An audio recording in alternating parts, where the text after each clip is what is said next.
Bangun pemudi-pemuda Indonesia. Selamat pagi dan selamat datang kepada Dewan Juri serta para hadirin sekalian. Assalamualaikum, Shalom, Om Swastiastu, Namo Buddhaya. Salam baik untuk semua. Perkenalkan kami dari tim Yang penting Think Balance. Yang terkatakan ada saya Mas Prisa. Sheila Fena Junaidi. Saya Jason Fantina Wijaya. Pada hari ini kami akan bahas topik yang sangat menarik, yakni fokus utama negara dalam membangun ekonomi masa depan harus pada inovasi di sektor pendidikan Indonesia. Namun sebelum saya masuk ke dalam sesi pembahasan, izinkan saya memberikan beberapa pantun.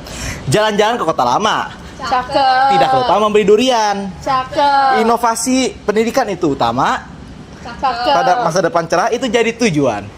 Dewan Juri serta para penonton sekalian, bayangkan sebuah negara yang luasnya tidak sebanding kota Samarinda, namun menjadi salah satu negara maju di dunia.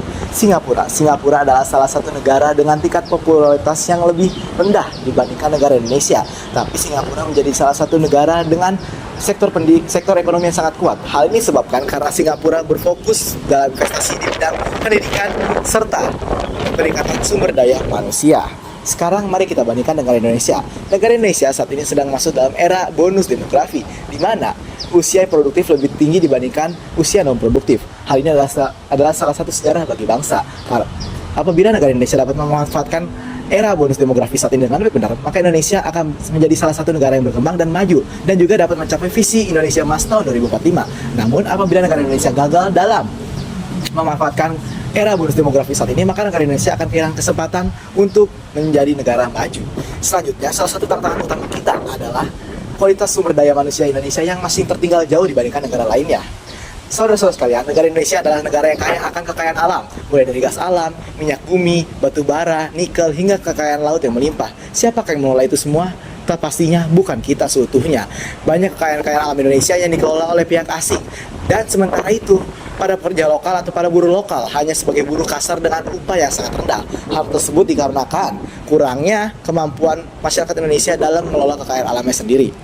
Dan juga dikutip dari Badan Pusat Statistik Indonesia, ada sedikit hal baik yang dapat disampaikan, yakni mengenai ekonomi triwulan 4 2024 terhadap triwulan 4 2023 Indonesia mengalami peningkatan sebesar 5,02%. Hal tersebut sebenarnya tidak sebanding dengan kekayaan alam Indonesia yang ada. Namun, dengan adanya peningkatan di sektor pendidikan dan kualitas pendidikan Indonesia, maka akan meningkatkan kemampuan dan meningkatkan orang-orang yang dapat menanamkan pundi-pundi kekayaan Indonesia menjadi keuntungan bagi negara Indonesia.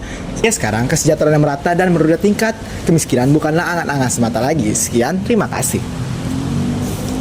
Tapi apakah impian tersebut akan tetap menjadi angan-angan? Padahal kuncinya ada di pendidikan. Kini inovasi pada sektor itu bukan lagi sebuah pilihan, melainkan sebuah keharusan sebagaimana telah diterapkan oleh negara-negara maju di luar sana. Karena pada faktanya, sistem pendidikan sebuah negara memiliki korelasi yang kuat pada sistem dan juga perkembangan ekonomi di negara tersebut.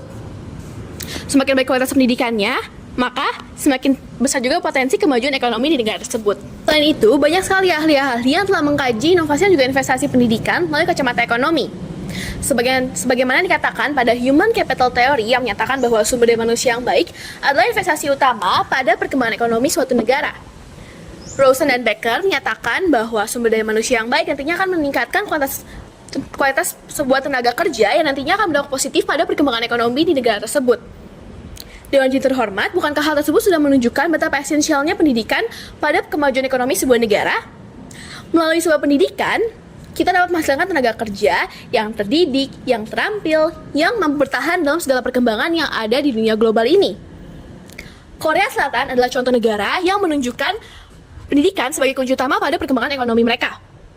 Dewan Juri terhormat, mari kita kilas balik 50 tahun yang lalu ketika negeri ginseng ini masih jauh di bawah Indonesia untuk kondisi perekonomiannya. Namun setelah mengembangkan langkah progresif, mengembangkan kualitas pendidikan mereka agar menjadi lebih baik, hasilnya kini Korea Selatan dapat menghasilkan sumber daya manusia yang inovatif dan juga bersaing global, sehingga Korea Selatan dapat masuk menjadi satu jajaran negara dengan tingkat perekonomian yang paling maju di dunia. Selain itu, Dewan Juri yang terhormat, berdasarkan data GCI, mereka juga menyatakan bahwa Swiss yang kala itu menduduki peringkat pertama pada sistem ekonomi mereka juga menduduki peringkat pertama pada kualitas sistem pendidikan mereka. Kemudian itu berbanding terbalik dengan negara Yunani yang kala itu menduduki peringkat 88 pada sistem ekonomi mereka dan malah menduduki peringkat 114 pada sistem pendidikan mereka. Dengan kata lain, Dewan Juri terhormat ini menyatakan bahwa pendidikan merupakan kunci fundamental pada negara untuk meningkatkan kemajuan perekonomian di negara tersebut. Namun Dewan Juri terhormat, mari kita lihat bagaimana kondisi ekonomi dan juga kondisi pendidikan di Indonesia. Banyak sekali tantangan-tantangan yang harus kita hadapi di Dewan Juri terhormat. Misalnya dengan sistem pendidikan yang konvensional ini masih menyebabkan akses pendidikan yang kurang merata, kemudian kurikulum yang kurang relevan dengan kebutuhan industri, serta tenaga didik yang kurang terlatih. Jika dibandingkan negara-negara maju di luar, tentunya hal ini sangat berbanding terbalik dan ada perbedaan yang sangat signifikan. Finlandia misalnya, mereka telah menerapkan sistem pendidikan kurikulum yang berorientasi pada keterampilan di abad 21 yang mempersiapkan siswa-siswi mereka untuk dapat bersaing dan juga siap dengan perubahan-perubahan pasar kerja global di abad ke-21 ini. Kemudian juga contoh kedua di Singapura yang telah membiasakan kebiasaan belajar bagi warganya dan juga menyeleksi ketat tenaga didik yang digunakan pada sistem pendidikan mereka. Tidak hanya menyeleksi ketat, Singapura juga memastikan kesejahteraan hidup para tenaga didik mereka untuk memastikan optimal pada kualitas pembelajaran yang dilaksanakan di Singapura nanti. Dewan Juri terhormat, melihat perbedaan signifikan ini, bukankah sudah saatnya bagi Indonesia untuk mengubah sistem pendidikan kita, untuk melakukan reformasi pada sistem pendidikan kita yang lebih adaptif kepada perubahan masa depan?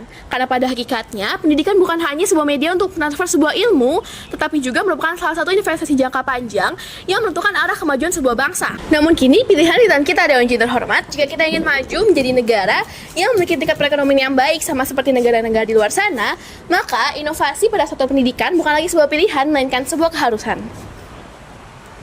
Namun dengan fakta-fakta tersebut, apakah berarti Indonesia tidak bisa berkembang menjadi negara yang maju?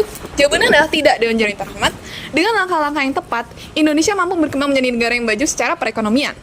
Beberapa inovasi dan solusi yang dapat kami tawarkan supaya sumber daya manusia yang dihasilkan oleh sistem pendidikan Indonesia mampu bersaing secara global adalah melalui revolusi kurikulum yang berbasis kompetensi.